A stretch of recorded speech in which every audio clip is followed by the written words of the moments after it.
जय हिंद साथियों। मैं आर के स्वामी आप सभी का स्वामी क्लासेस फाजिलका में स्वागत करता हूं। साथियों, जैसे कि आप सभी को पता है, हम जो है हिंदी व्याकरण के अंतर्गत अलंकार का विस्तृत रूप से अध्ययन कर रहे हैं और अब तक हमारी अलंकार से संबंधित 4 क्लासें हो चुकी हैं और आज की जो क्लास है अलंकार से संबंधित हमारी 5वीं क्लास रहेगी। साथियों, आज की इस क्लास में आपको बहुत कुछ नया सीखने को मिलेगा, इसलिए सभी साथी आज की क्लास को अंत तक अवश्य देखें और हिंदी की बेहतर तैयारी करें। साथियों, आज की क्लास शुरू करने से पहले मैं आपको एक बार फिर से बता देना चाहता हूं कि अभी तक हमने अलंकार से संबंधित क्या कुछ अध्ययन किया है। साथियों, हमने जो है अलंकार से संबंधित जो है अलंकार का अर्थ, अलंकार की परिभाषा, अलंकार के भेद, जिसमें हमने शब्द अलंकार से संबंधित जो महत्वपूर्ण अलंकार थे उनका अध्ययन हमने किया है। फिर हमने अर्थालंकार से संबंधित 11 महत्वपूर्ण अर्थालंकारों का अध्ययन किया है। आज हम वहीं से आगे अध्ययन करेंगे और जो शेष अलंकार रह गए हैं उन सभी का अध्ययन करते हुए आज जो है हम अलंकार को समाप्त कर देंगे। एक बार सभी साथी वीडियो को अपने अपने स्टडी ग्रुप में सेंड कर दें ताकि चैनल के साथ नए साथी जुड़ सकें। तो शुरू करते हैं आज की क्लास। देखते हैं 12 नंबर पर हमारे पास अर्थ अलंकार है विभावना। विभावना अलंकार, इसे समझते हैं इसमें क्या होता है। ध्यान दीजिए सभी साथी, लिखिए जहां जहां कारण यानी कि माध्यम के न होते हुए भी कार्य यानी कि परिणाम का होना पाया जाए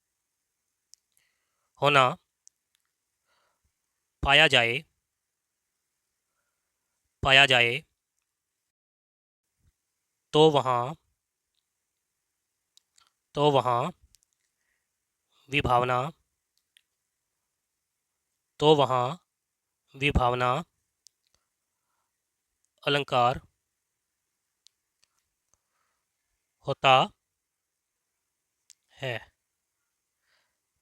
तो वहाँ विभावना अलंकार होता है। कहने का भाव यह है कि जहाँ कारण के न होते हुए यानी कि कोई माध्यम न होते हुए भी कार्य यानी कि परिणाम का होना पाया जाए तो वहाँ विभावना अलंकार होता है। ओके जी, आगे देखिए। अगर हम इसकी पहचान की बात करें, पहचान लिखिए कि इस अलंकार को किस प्रकार से पहचाना जाएगा। लिखिए काव्य काव्य पंक्ति काव्य पंक्ति काव्य पंक्ति में बिना कॉमा बिन कॉमा बिनु इत्यादि शब्द का प्रयोग होता है। ओके जी, यानी कि हमें जो है विभावना अलंकार की पंक्तियों में जो है बिना, बिन, बिनु इत्यादि शब्द देखने को मिलते हैं। उदाहरण देखिए, उदाहरण है हमारे पास नंबर 1 पर बिनु बिनु पग चले, बिनु पग चले सुने बिनु काना, कर कर बिनु कर्म, कर बिनु कर्म करे, विधि विधि नाना, बिनु पग चले सुने बिनु काना, कर बिनु कर्म करे, विधि नाना।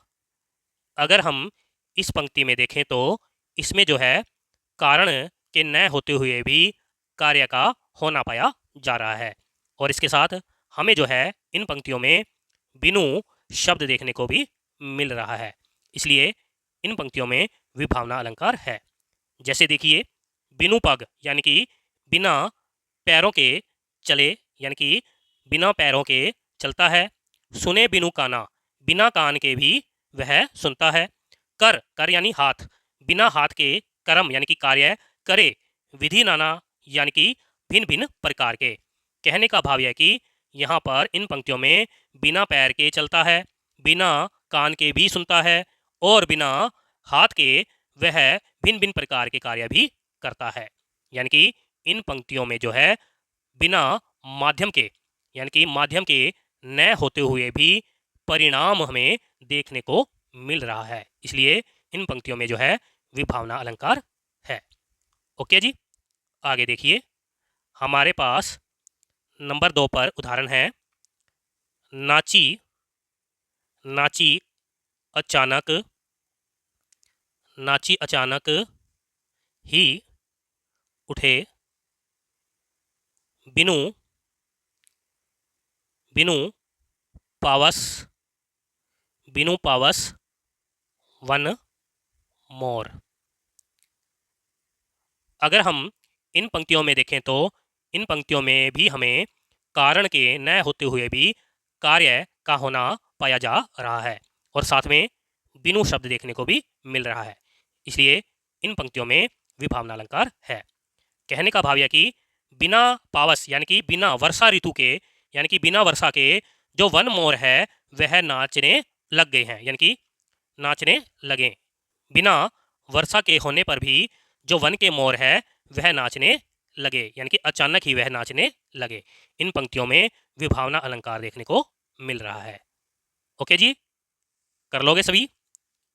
आगे देखिए, नंबर 13 पर अर्थालंकार है, अन्य युक्ति, अन्य युक्ति, अन्य युक्ति अलंकार। इसे समझते हैं, इसमें क्या है, ध्यान दीजिए सभी साथी। जहां जहां अप्रस्तुत, जहां अप्रस्तुत को प्रस्तुत मानकर, मानकर वर्णन किया जाए, या जहां जहां अन्य प्रतीकों प्रतीकों के माध्यम, अन्य प्रतीकों के माध्यम से किसी अन्य चीज का बोध कराया जाए, कराया जाए, तो वहाँ अन्य युक्ति, अन्य युक्ति अलंकार, अलंकार होता है। ओके जी, आगे देखिए, लिखिए, इसमें यानी कि अन्य युक्ति अलंकार में पंक्ति पंक्ति के दो अर्थ होंगे। इसमें पंक्ति के दो अर्थ होंगे, एक एक शब्दार्थ, एक शब्दार्थ, और एक, भावार्थ। ओके जी। यानी कि अन्य युक्ति अलंकार में हमें जो है दो अर्थ देखने को मिलेंगे, एक शब्दार्थ और एक भावार्थ। जैसे उदाहरण देखिए, उदाहरण से समझ में आ जाएगा। नंबर एक उदाहरण है हमारे पास, माली, माली आवत, माली आवत देख के, माली आवत देख के कलियां, कलियां करे पुकार, फूले फूले, फूले फूले चुन लिए काल हमारी बार। ओके जी। माली आवत देख के कलियां करे पुकार, फूले फूले चुन लिए काल हमारी बार। कहने का भाव यह है कि इन पंक्तियों में हमें जो है दो अर्थ देखने को मिल रहे हैं। एक तो अर्थ मिल रहा है शब्दार्थ और एक अर्थ है भावार्थ। अगर हम इन पंक्तियों में शब्दार्थ की दृष्टि से देखें तो कवि कहता है कि माली यानी कि बाग के माली को आते हुए देखकर कलियां जो है पुकारने लग गई हैं। क्यों पुकारने लग गई हैं? कि वह देख रही है कि माली द्वारा फूले फूले चुन लिए, यानी कि माली जो है, बाग का माली जो है, फूल को तोड़कर ले जा रहा है। और काल यानी कि काल, कल, कल हमारी बार, यानी कि कल हमारी बारी आ जाएगी। आज माली जो है हमें छोड़कर, यानी कि कलियों को छोड़कर जो फूल हैं उन्हें चुनकर ले गया है। ओके जी। अगर हम इन पंक्तियों में भावार्थ की दृष्टि से देखें तो इसमें कवि जो है यहाँ पर माली का अर्थ जो है यमराज से लेता है और कहता है कि यमराज को आते देखकर कलियां यानी कि जो नौजवान हैं वह पुकारने लग जाते हैं और वह देखते हैं कि फूले फूले यानी कि जिनकी वृद्ध अवस्था हो चुकी है उन्हें जो यमराज है अपने साथ यमलोक ले जा रहा है और काल हमारी बारी आएगी। यानी कि जो नौजवान व्यक्ति हैं वह यह सोचकर चिल्ला रहे हैं, पुकार रहे हैं कि जो यमराज है आज तो वृद्ध अवस्था में जो व्यक्ति हैं उन्हें लेकर जा रहा है और कल हमारी बारी आ जाएगी। ओके जी। यहाँ पर अन्य युक्ति अलंकार है। आगे देखिए, नंबर 14 पर हमारे पास अर्थ अलंकार है विशेषोक्ति, विशेषोक्ति, विशेषोक्ति अलंकार। इसे समझते हैं कि इसमें क्या होता है। ध्यान दीजिए सभी साथी, लिखिए, जहां जहां कारण यानी कि माध्यम, माध्यम के होते होते हुए भी, होते हुए भी कार्य यानी कि परिणाम, परिणाम का नहीं, परिणाम का नहीं होना, होना पाया जाए तो वहाँ, तो वहाँ विशेषोक्ति, विशेषोक्ति अलंकार होता है। ओके जी। जहाँ कारण के होते हुए भी कार्य या परिणाम का नहीं होना पाया जाए तो वहाँ विशेषोक्ति अलंकार होता है। ओके जी। उदाहरण देखिए, उदाहरण है हमारे पास नंबर एक पर, पानी, पानी बीच मीन प्यासी, पानी बीच मीन प्यासी मोही सुनी, मोही सुनी, सुनी आवत हंसी। ओके जी। पानी बीच मीन प्यासी, मोही सुनी सुनी आवत हाँसी। अगर हम इस पंक्ति में देखें तो हमें जो है कारण के होते हुए भी कार्य यानी कि परिणाम का नहीं होना पाया जा रहा है, इसलिए इन पंक्तियों में जो है विशेषोक्ति अलंकार है। जैसे पानी बीच, अब पानी के बीच में मीन यानी मछली जो है प्यासी है। पानी तो है लेकिन मछली जो है फिर भी प्यासी की प्यासी है। मोही यानी कि मुझे सुन सुनकर हंसी आती है। ओके जी। इन पंक्तियों में जो है विशेषोक्ति अलंकार है। प्यारे साथियों, ये थे अर्थालंकार से संबंधित बहुत ही महत्वपूर्ण 14 प्रकार के अलंकार। प्यारे साथियों, वैसे तो अर्थालंकार जो हैं बहुत सारे हैं, लेकिन हमने जो है परीक्षा की दृष्टि से जो महत्वपूर्ण थे उन सभी का ही अध्ययन किया है। ओके जी। मैं आशा करता हूँ कि आपको जो है इनमें से ही परीक्षा के अंदर जो है अलंकार देखने को मिल जाएंगे। आगे हम जो है अलंकार का तीसरा भेद का अध्ययन करेंगे। देखिए, अलंकार का तीसरा भेद है उभ्या उभ्या अलंकार। उभ्या अलंकार या मिश्रित मिश्रित अलंकार या शब्दार्था अलंकार। शब्दार्था अलंकार, इसे समझते हैं इसमें क्या होता है। ध्यान दीजिए सभी साथी। लिखिए, यदि काव्य में यदि काव्य में शब्दों तथा शब्दों शब्दों तथा शब्दों के अर्थों अर्थों के कारण चमत्कार उत्पन्न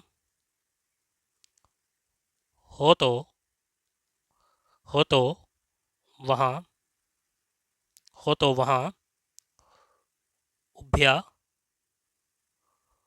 उभ्या उभ्यालंकार या मिश्रित मिश्रित अलंकार या शब्दार्था शब्दार्था अलंकार शब्दार्था अलंकार आगे देखिए होता है। ओके जी। यदि काव्य में शब्दों तथा शब्दों के अर्थ के कारण चमत्कार उत्पन्न होता हो, वहां पर उभय अलंकार या मिश्रित अलंकार या शब्दार्था अलंकार होता है। आगे देखिए, इसके इसके दो भेद होते हैं,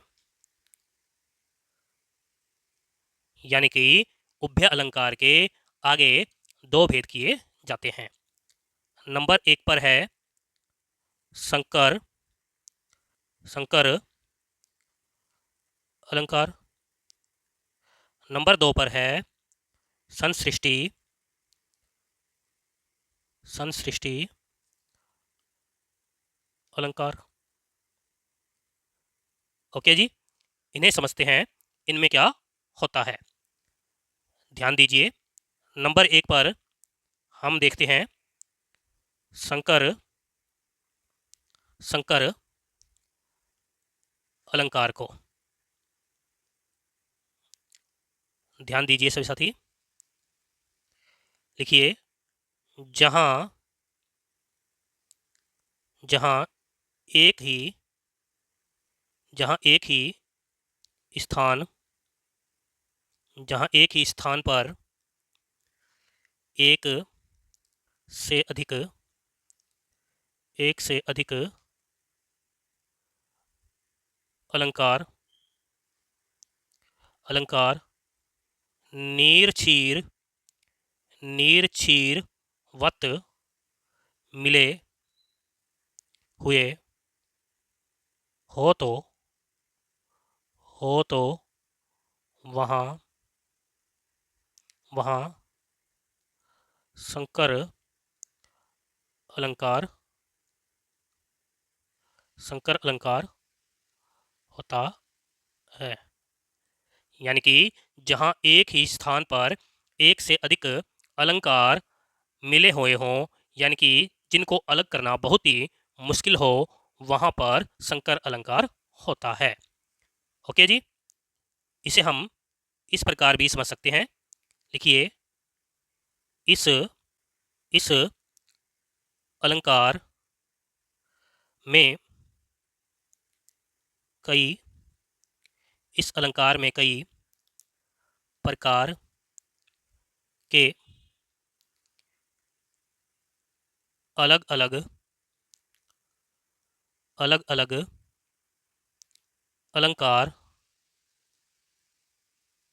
अलंकार मिल जाते हैं तथा तथा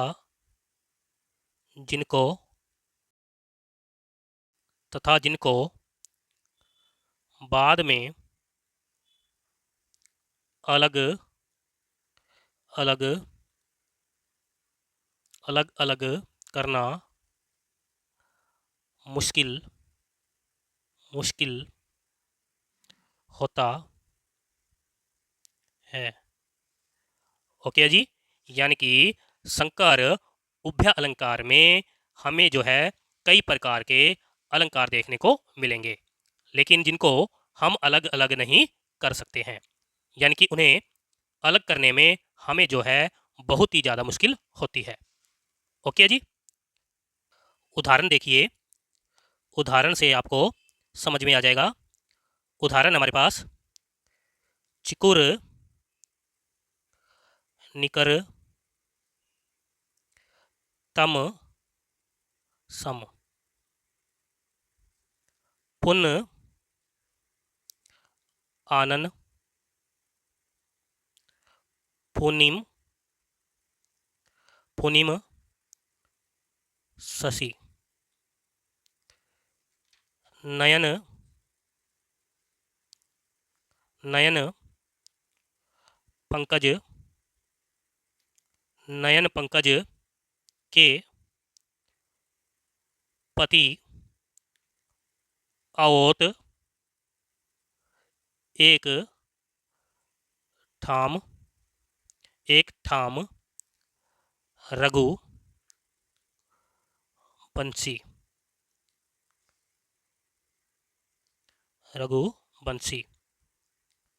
ओके जी,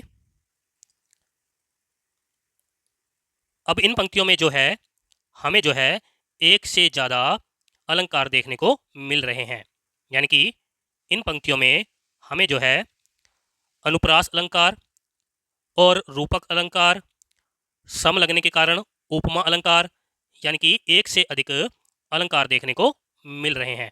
इसलिए इन पंक्तियों में संकर उभय अलंकार है। अगर हम देखें तो कवि कहता है कि चिकुर निकर का मतलब है सिर के बाल के ढेर। तम यानी अंधेरा के समान है, यानी कि सिर के बालों के ढेर जो है तम अंधेरे के समान लग रहे हैं। पुन परंतु आनन यानी मुख, यानी कि मुंह जो है पूर्णिमा यानी कि पूर्णिमा के शशि यानी चांद, पूर्णिमा के समान लग रहा है। यानी कि जो मुख है वह पूर्णिमा के चंद्रमा के समान लग रहा है। नयन पंकज, नयन जो है पंकज है, यानी कि पंकज रूपी नयन के पति, ठीक है, ये पता नहीं है। आवत एक ठाम, इन तीनों का जो स्थान है वह एक ही जगह है, वह कौन है? रघुवंशी। ओके जी, यानी कि इन पंक्तियों में हमें जो है ऊपर उपमा अलंकार देखने को मिला, फिर रूपक अलंकार देखने को मिला, और इसमें ही हमें अनुप्रास अलंकार भी देखने को मिल रहा है। ओके जी, आगे देखिए, नंबर 2 पर उभय अलंकार है सन सृष्टि अलंकार। इसे समझते हैं इसमें क्या होता है। ध्यान दीजिए सभी साथी, लिखिए जहां जहां दो या दो से अधिक से अधिक से अधिक अलंकार अलंकार परस्पर परस्पर मिलकर मिलकर भी अलग अलग अलग अलग स्पष्ट रहे स्पष्ट रहे वहाँ वहाँ संसृष्टि अलंकार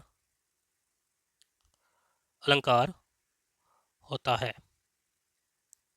कहने का भाव यह है कि जहाँ दो या दो से अधिक अलंकार जो है परस्पर मिलकर भी अलग अलग दिखाई दे, यानी कि जिन्हें हम आसानी से अलग कर सकें, वहाँ पर संसृष्टि अलंकार होता है। ओके जी, इसे हम उदाहरण से समझते हैं। उदाहरण देखिए, नंबर 1 पर उदाहरण है बदन चांद तौर। बदन चांद तौर, नयन नयन चकोर मोर, रूप अमीय रस रस पीवे, रूप अमीय रस पीवे, अधर अधर मधुर मधुर फूल, पिया मधुकर पिया मधुकर तुल्य तुल्य, बिनु बिनु मधु मधु, कतखन कतकन जीवे। अगर हम इन पंक्तियों में देखें तो इन पंक्तियों में जो है हमें दो अलंकार देखने को मिल रहे हैं। ऊपर वाली पंक्ति में जो है हमें रूपक अलंकार देखने को मिल रहा है और नीचे वाली पंक्ति में बिनु शब्द हमें देखने को मिल रहा है, और बिनु शब्द होने के कारण नीचे वाली पंक्ति में जो है विभावना अलंकार भी है। यानी कि ऊपर वाली पंक्ति में रूपक अलंकार है और नीचे वाली पंक्तियों में जो है विभावना अलंकार शामिल है। इसलिए इन पंक्तियों में जो है संसृष्टि उभय अलंकार शामिल है। इन पंक्तियों में कवि कहता है कि तौर यानी कि तुम्हारा, बदन यानी कि मुंह, जो मुंह है चांद है, मोर यानी कि मेरे नयन जो है चकोर हैं, और अमीय रस पीवे, रूप जो है अमीय रस यानी कि अमृत रूपी रस पीते हैं, यानी कि मेरे जो नयन हैं वह तुम्हारे चांद के रूप जैसे मुंह का अमृत रस पीते हैं। अधर यानी कि होंठ, जो तुम्हारे होंठ है वह फूल यानी कि मधुर फूल के समान है। पिया यानी कि प्रीतम, मधुकर यानी कि भोरा तुल्य, पिया जो है यानी कि प्रीतम जो है भोरे के तुल्य है। बिनु यानी कि बिना, मधु कतखन, कतखन यानी कि कितने क्षण जीवे, यानी कि जो मेरे प्रीतम है वह भोरा रूपी प्रीतम है, वह बिना मधु के कितने क्षण तक जीवित रह सकता है। ओके जी, यानी कि इन पंक्तियों में जो है हमें संसृष्टि अलंकार देखने को मिल रहा है। आगे देखिए, नंबर 4 पर अलंकार का चौथा भेद है पाश्चात्य पाश्चात्य या आधुनिक आधुनिक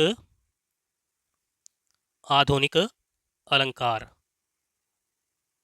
ध्यान दीजिए सभी साथी, कुछ पुस्तकों में आपको जो है पाश्चात्य या आधुनिक अलंकार का भेद नहीं मिलेगा, यानी कि कुछ पुस्तकों में आपको जो है अलंकार के 3 भेद ही देखने को मिलते हैं।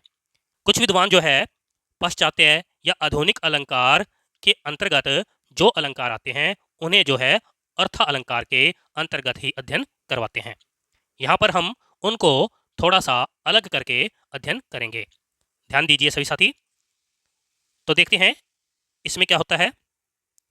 लिखिए, आधुनिक आधुनिक काल आधुनिक काल में पाश्चात्य साहित्य से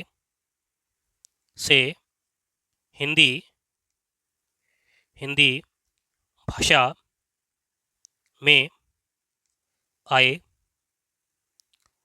अलंकार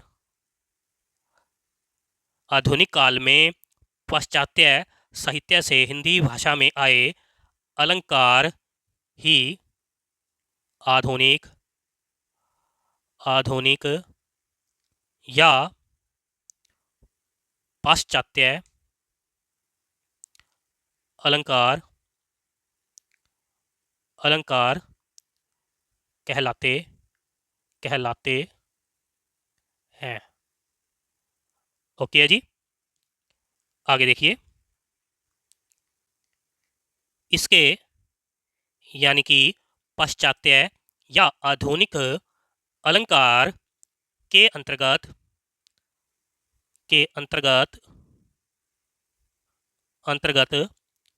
मानवीकरण कौमा ध्वन्यार्थ व्यंजना कौमा विशेषण विपर्य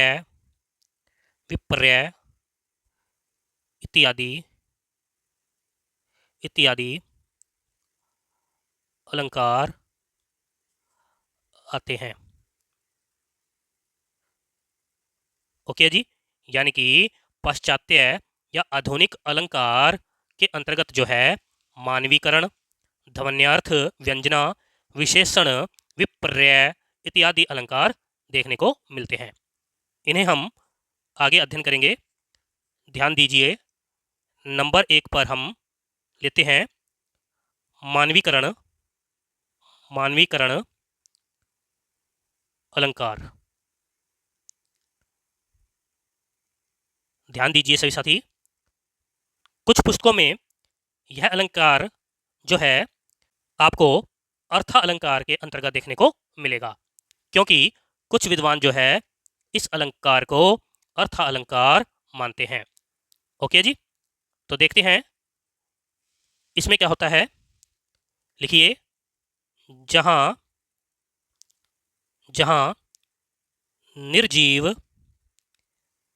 निर्जीव वस्तु या प्रकृति पर मानवीय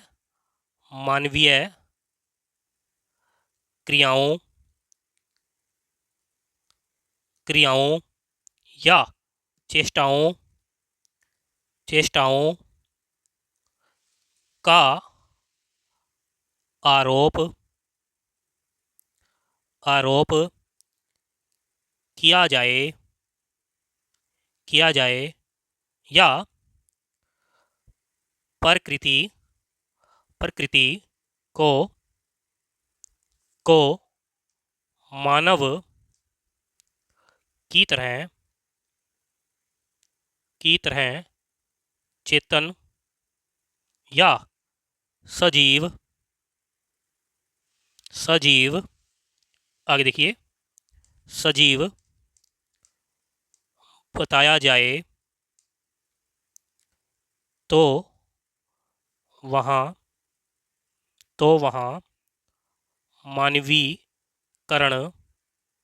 मानवीकरण अलंकार होता है। ओके जी। यानी कि जहाँ निर्जीव वस्तु या प्रकृति पर मानवीय क्रियाओं या चेष्टाओं का आरोप किया जाए या फिर प्रकृति को मानव की तरह चेतन सजीव बताया जाए तो वहाँ मानवीकरण अलंकार होता है। इसे हम उदाहरण से समझते हैं। उदाहरण देखिए, उदाहरण है नंबर 1 पर, फूल फूल हंसे, फूल हंसे, कलियां कलियां मुस्काई। अब इस पंक्ति में देखें तो इसमें जो है प्रकृति के ऊपर मानवीय क्रियाओं या चेष्टाओं का आरोप किया गया है, यानी कि प्रकृति को मानव की तरह सजीव दिखाया गया है। इसमें जो है मानवीकरण अलंकार है। फूल हंसे, फूल कब हंसते हैं और कलियां कब मुस्कुराती है, यानी कि इसमें फूल हंसे कलियां मुस्कुराई, यह जो है मानवीकरण अलंकार का उदाहरण है। नंबर 2 उदाहरण देखिए, मेघ मेघ आए, मेघ आए बन ठनके। इस पंक्ति में भी हमें जो है मानवीकरण अलंकार देखने को मिल रहा है, यानी कि मेघ जो है इंसान की तरह बन ठन के आए हैं, यानी कि मेघों को हमने कब देखा है कि वह बन ठनकर सूट बूट लगाकर आए हों। इसलिए इसमें जो है मेघ यानी कि प्रकृति पर मानवीय क्रियाओं का आरोप किया गया है। ओके जी। नंबर 3 पर उदाहरण है हमारे पास, ध्यान दीजिए, सागर सागर के उर पर नाच नाच नाच नाच करती लहरें लहरें मधुर गान।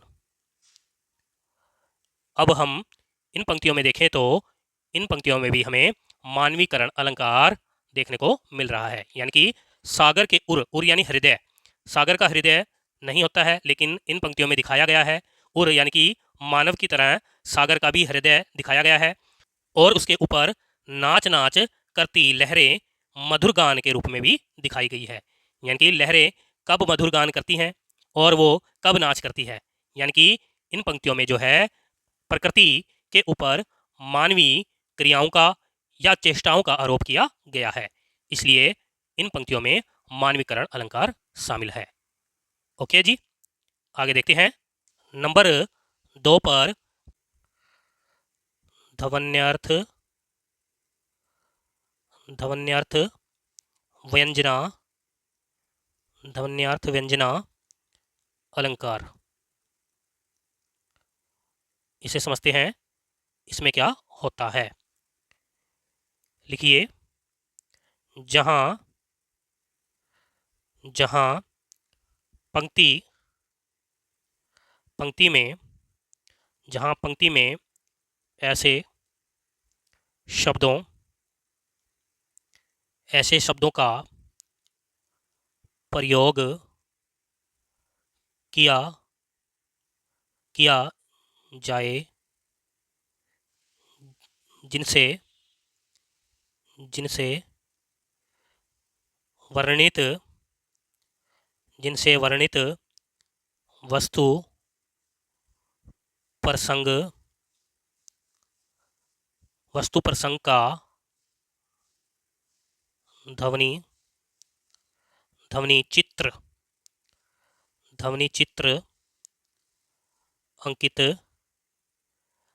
चित्र अंकित हो तो वहाँ ध्वन्यार्थ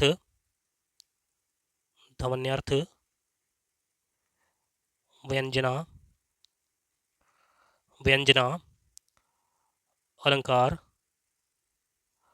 अलंकार होता है। ओके जी, कहने का भाव यह कि काव्य पंक्ति में ऐसे शब्दों का प्रयोग किया जाए जिनसे वर्णित वस्तु प्रसंग का ध्वनि चित्र अंकित हो तो वहां पर ध्वन्यार्थ व्यंजना अलंकार होता है। ओके जी, इसे हम उदाहरण से समझते हैं। उदाहरण देखिए, नंबर 1 पर उदाहरण है, चरमर चरमर चरमर चरमर चरमर चूं चर मर। चरमर चरमर चू चरमर जा रही चली बैल गाड़ी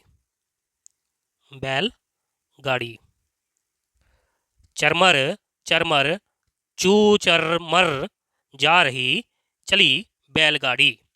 ओके जी, यानी कि इन पंक्तियों में जो है ऐसे शब्दों का प्रयोग किया गया है जिनको पढ़ने के बाद हमारे सामने जो है वस्तु प्रसंग का एक ध्वनि चित्र अंकित हो जाता है। इसलिए इन पंक्तियों में जो है ध्वन्यार्थ व्यंजना अलंकार है। ओके जी, आगे देखिए, नंबर 3 पर पाश्चात्य अलंकार है, विशेषण विपर्य अलंकार। इसे समझते हैं कि इसमें क्या होता है। लिखिए, जहां पंक्ति में विशेषण के विपर्य या प्रतिकूलता या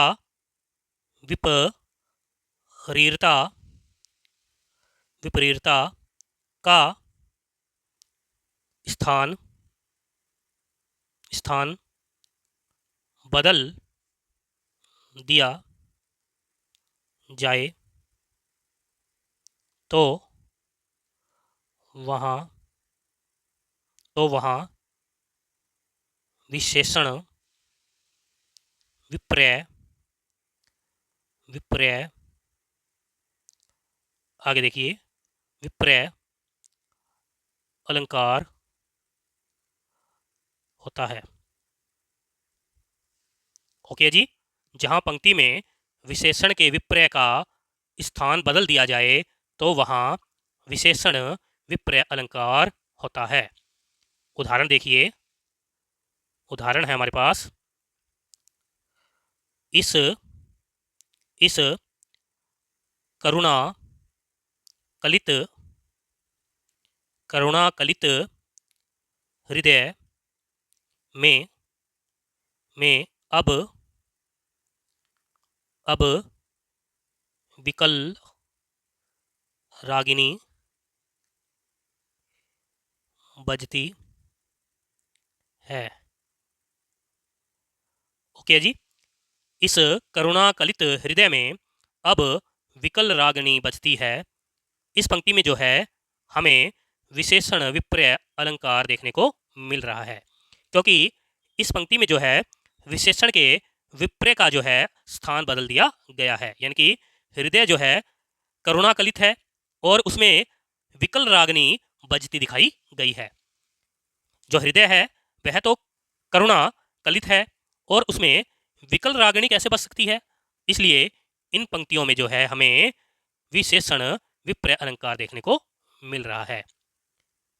आशा करता हूं कि आप सभी को समझ में आ गया होगा। प्यारे साथियों, ये थे अलंकार से संबंधित बहुत ही महत्वपूर्ण तथ्य। यहाँ पर हमारा जो है अलंकार संबंधी टॉपिक जो है समाप्त हो जाता है। साथियों, आशा करता हूँ कि आप सभी को अलंकार संबंधी जो भी हमने अध्ययन किया है वह समझ में आ गया होगा। इसी प्रकार से निरंतर अध्ययन करने के लिए चैनल को सब्सक्राइब करें, बेल आइकन को अवश्य दबाएं ताकि आप तक नई क्लास का नोटिफिकेशन पहुंच सके। अगर आपने अभी तक हमारी पहली वाली क्लासें नहीं देखी हैं तो आप प्ले लिस्ट में जाकर उन क्लासों को अवश्य देखें। साथियों, चैनल के साथ नए साथियों को अवश्य जोड़ें ताकि वह भी इन क्लासों का लाभ उठा सके और हिंदी की बेहतर तैयारी कर सके। तो मिलते हैं अगली क्लास में। तब तक के लिए जय हिंद।